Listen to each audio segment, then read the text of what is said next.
General students, today we are going to start our third part of the lecture series of topic law of crimes. In the previous lectures, we studied about what is crime, what is criminal law, what are the various categories of crimes. Now in this lecture, I will tell you about the various stages of crime. As you can see on the board, there are four stages of crime. The first one is the intention, second is preparation, third is the attempt and last is commission. तो एक एक करके इन stages के बारे में पढ़ेंगे और देखेंगे कि इससे हमें क्या क्या समझना है। फर्स्ट इज द इंटेंशन, यानी कि कभी भी कोई क्राइम करता है तो सबसे पहली चीज जो होती है वो होता है इंटेंशन का आना, यानी कि मेंटल एलिमेंट का होना।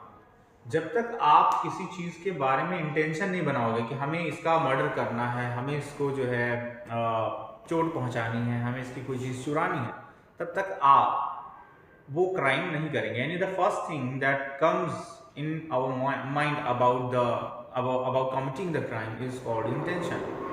जनरल जो मीनिंग है वही इसकी मीनिंग है, कोई अलग से कुछ डेफिनेशन या मीनिंग नहीं है। इंटेंशन मतलब किसी काम को करने का इंटेंट होना। तो कभी भी कोई क्रिमिनल एक्ट भी करेगा आदमी तो उसका क्या होगा, सबसे पहले उसका इंटेंट उसके मन में क्रिएट होगा, दैट इज इंटेंशन।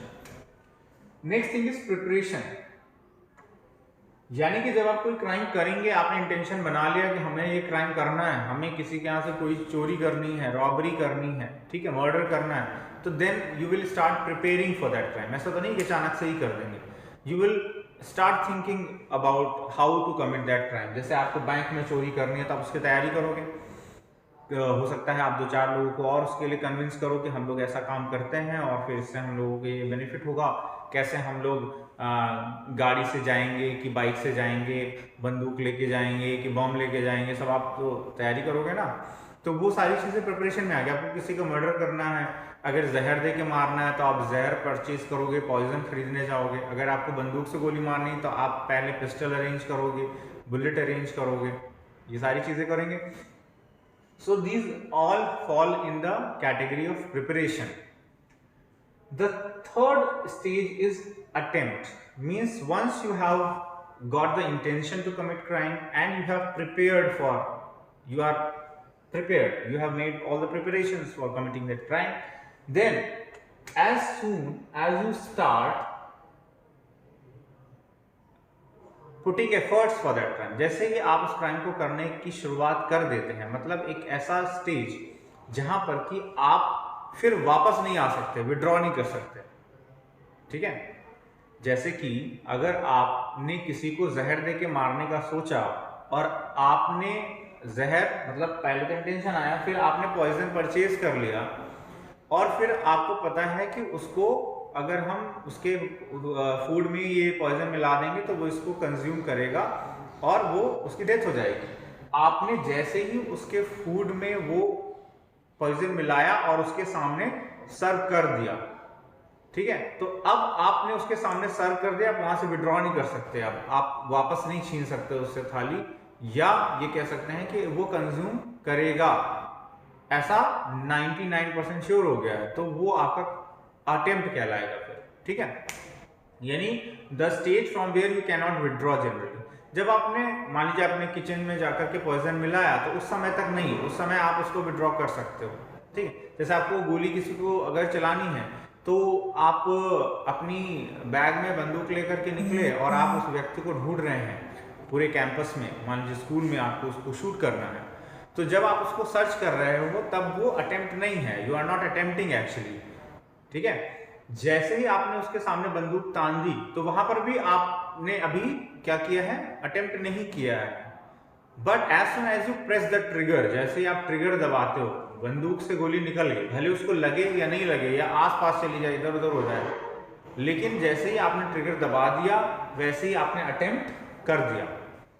अब उस अटेम्प्ट के लिए आप पनिशेबल हो जाएंगे, भले वो मरता है कि नहीं मरता उससे मतलब नहीं है, क्योंकि उस ट्रिगर दबाने के बाद आप विड्रॉ नहीं कर सकते हो। हाँ, आपने बंदूक तानी, उसके बाद आप विड्रॉ कर सकते थे कि नहीं हमें नहीं मारना है, तो that time you have not attempted, but as soon as you trigger it means the stage from where you cannot withdraw your action of harming someone or of doing the crime, then it is called the attempt.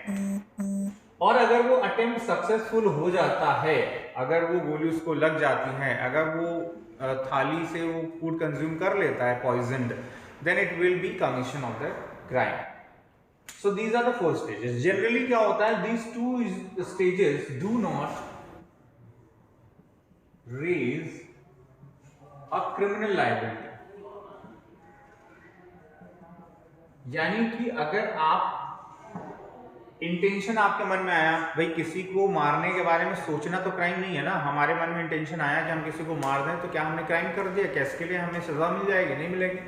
So having an intention, और even if I have prepared, अगर हमने poison खरीद के रख भी लिया अपने पास, अगर हमने कहीं से गन खरीद के रख भी ली, तब भी वो क्राइम नहीं हुआ। हाँ, दे कैन बी कंसिडर्ड, जैसे illegal purchase of weapons can be considered as crime in other acts, but not the crime of murder for which I am preparing। वो क्राइम तो नहीं हुआ ना कि हमने किसी को मर्डर कर दिया, हमने तो अभी तैयारी ही करी है। So intention and preparation can not be, they do not raise a criminal liability. ये दोनों स्टेजेस तक आपके ऊपर कोई क्रिमिनल लायबिलिटी नहीं आती है, आप क्रिमिनल नहीं कहलाओगे, आपने कोई क्राइम नहीं किया। But as soon as you move from the stage of preparation and enter into the arena of attempt, जैसे आप attempt के क्षेत्र में चले जाते हैं, इस स्टेज में एंटर कर जाते हैं, वैसे ही आपके ऊपर क्रिमिनल लायबिलिटी आ जाएगी। ठीक है, जैसे कि आप जानते भी हैं बहुत से लोग कि अटेम्प्ट टू मर्डर का भी चार्ज लगता है, सेक्शन 307। देखो मर्डर का चार्ज क्या है, 302, लेकिन अगर मर्डर नहीं हुआ है तब भी 307 अटेम्प्ट टू मर्डर के अंदर आपको चार्ज किया जा सकता है। So this is the charge for murder if you have committed a murder, but if you have not committed the murder but you have attempted to commit a murder, then also you are liable for punishment under section 307 of the IPC. So this means that entering the arena of the attempt, stage of attempt makes you criminally liable. और commission हो जाएगा तब तो definitely you are a criminally liable person, यानी आपको criminally liable बना दिया जाएगा। So these are the 4 stages of the crime, of committing a crime. Okay, now let us understand what is the difference between preparation and attempt. Okay, now let us understand what is difference between preparation and attempt. So as you can see here, that preparation is devising or arranging the means or measures to commit offense। Preparation का मतलब होता है कि offence को करने के लिए means को अरेंज करना, मेजर्स को अरेंज करना, मतलब वो तैयारी करना, वो चीज़ें जो ज़रूरी हैं उस ऑफेंस को करने के लिए उनकी अरेंजमेंट करना, उनको मैनेज करना, ये सारी चीज़ें प्रिपरेशन में आती हैं। और अटेम्प्ट में क्या है, डायरेक्ट मूवमेंट्स टुवर्ड्स कमीशन। जब हम एकदम तैयार हैं कमिट करने के लिए क्राइम को और हम उसकी तरफ कदम आगे बढ़ा देते हैं, मतलब ऑफेंस करने के लिए हम स्टेप ले लेते हैं, then it is called attempt. Now after the stage of preparation ends, after the stage of preparation ends the attempt starts. जैसे ही प्रिपरेशन का स्टेज एंड होता है, उसका अगला स्टेप क्या हो जाता है, अटेम्प्ट। उसके बाद अटेम्प्ट स्टार्ट हो जाता है। और ये उसी का ऑपोजिट है कि कब शुरू होगा, जैसे ही प्रिपरेशन का स्टेज एंड होगा वैसे ही हमारा अटेम्प्ट का स्टेज जो है वो स्टार्ट हो जाएगा। Now person can withdraw at this stage, very important that preparation stage में person चाहे तो withdraw कर सकता है, यानी कि वो attempt करने से रुक जाए, ऐसा हो सकता है, उसके पास एक opportunity होती है to stop from committing offense, but यहाँ पर वो withdraw नहीं कर सकता। once he has started the attempt cannot withdraw from this। और last है generally this preparation is not punishable accept in a few cases, जहां पर प्रिपरेशन को पनिशेबल बनाया गया है। बहुत सी जगहों पर, ज्यादातर जगहों पर प्रिपरेशन करना is not punishable in law, जबकि अटेम्प्ट करना is punishable. Attempting a crime is attempting an offence और a crime is punishable. Okay, thank you student.